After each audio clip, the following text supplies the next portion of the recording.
back to A Moment in History. I'm 𝙎𝙐𝘽𝙎𝘾.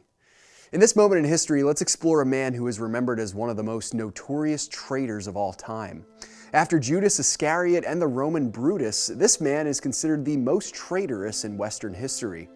At the birth of the United States during the Revolutionary War, he turned his back on his cause and his country. He was once an American hero, but would ultimately defect to the British side. You probably know his name well, Benedict Arnold, notorious American traitor. Now, though his first name actually derives from the Latin word for blessed, his name has come to represent all things treasonous and backstabbing, especially in American lore. Arnold was born in 1741 and raised to be a military man. He fought in the French and Indian War as a young man, and after the war he married and had 3 children. His wife unfortunately died at a young age in 1775, the same year that the colonies declared war against the British. When the war began, Arnold enlisted in the American Army. Now, Benedict Arnold's story arc almost seems like it's something out of a movie. Before he would become a villain, he was an American hero.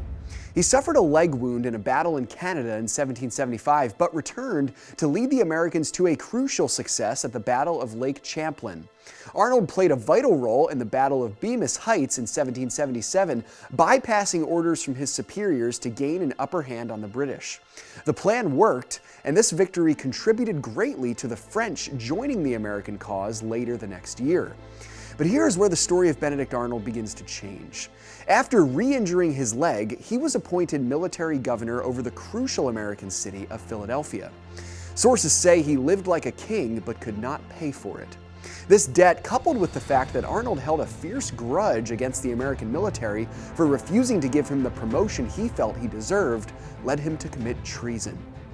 While serving as governor, he began conspiring with British Major John André to purposefully deliver the established American base at West Point, New York, to the British. His reward would be both monetary to pay for his many debts and a high position in the British military. Before the plan could come to fruition, however, the Continental Army captured André. Arnold then abandoned his post in Philadelphia and escaped to a British encampment before he too could be captured.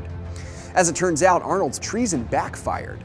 It lit a fire in the belly of the patriotic cause for the colonists, who were enraged upon hearing news of the devilish governor of Philadelphia who betrayed his country. The Americans used that fuel to win their freedom from Great Britain in 1783, and Arnold was forced to flee to England. He lived out his remaining days there until his death in 1801, forever remembered as one of the most wicked traitors in American history. Thanks so much for joining me once again for A Moment in History. If you're enjoying this video, be sure to hit the like button, and if you are a lover of history, hit subscribe for all of our latest content.